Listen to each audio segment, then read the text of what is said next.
This is a time to lament, to sit with the sadness. This week, in the lead up to Easter, Christians around the world relive the story of Jesus' last few days. Maundy Thursday and the Last Supper. Good Friday, which was the day Jesus had his trial, was condemned by the mob, and then crucified. He was laid in the tomb that night. Friday, Saturday, Sunday, that third day, he was found to have risen again. But we often skip over this Saturday in the story. Can you imagine it? The disciples and followers, Jesus' own brothers and sisters, his mum. That Sunday had bewilderment enough, but the Saturday,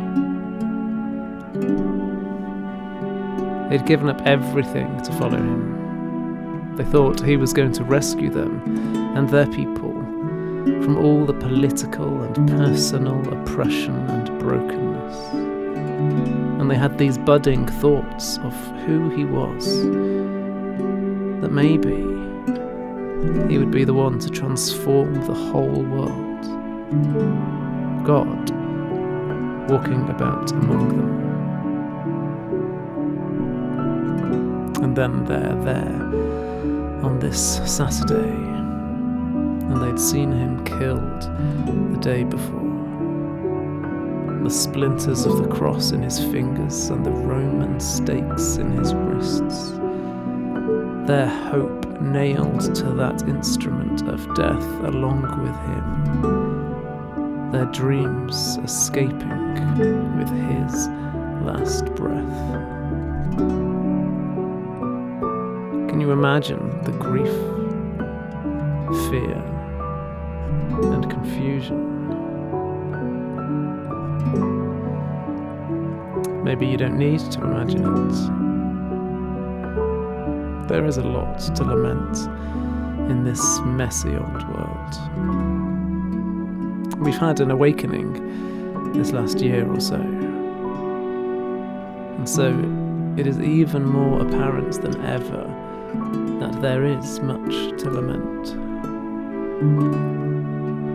And so, as we pause, ask yourself,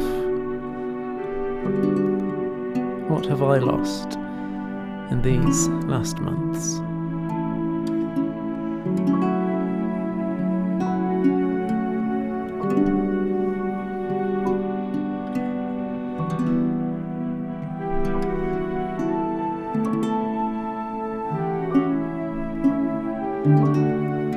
Don't move too quickly to find any answers.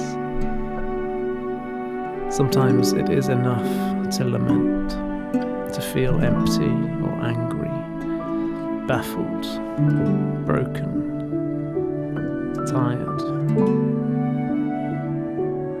There will be good reasons for your grief. Now, I'm not saying that everything happens for a reason. That's never been true. However, the grief itself, or your sense of loss, exists for a good reason. Grief, for whatever it might be, reveals the value of what was lost. God is with you there, before the answers, or the healing, or the getting it all back together. Jesus wouldn't have got to resurrection and transformation without first going through the bleakness and desolation of his death.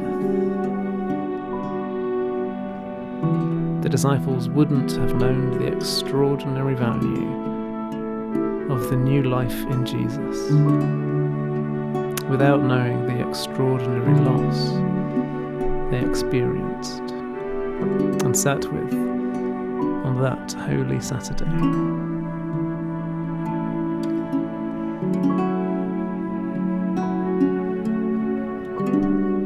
And so, hear these words, an exhortation, a kind of prayer from Rainer Maria Rilke. Have patience with everything unresolved in your heart, and try to love the questions themselves as if they were locked rooms or books written in a very foreign language. Do not search for the answers, which could not be given to you now, because you would not be able to live them. And the point is to live everything. Live the questions now. Perhaps then, someday far in the future, you will gradually, without even noticing it, live your way into the answer.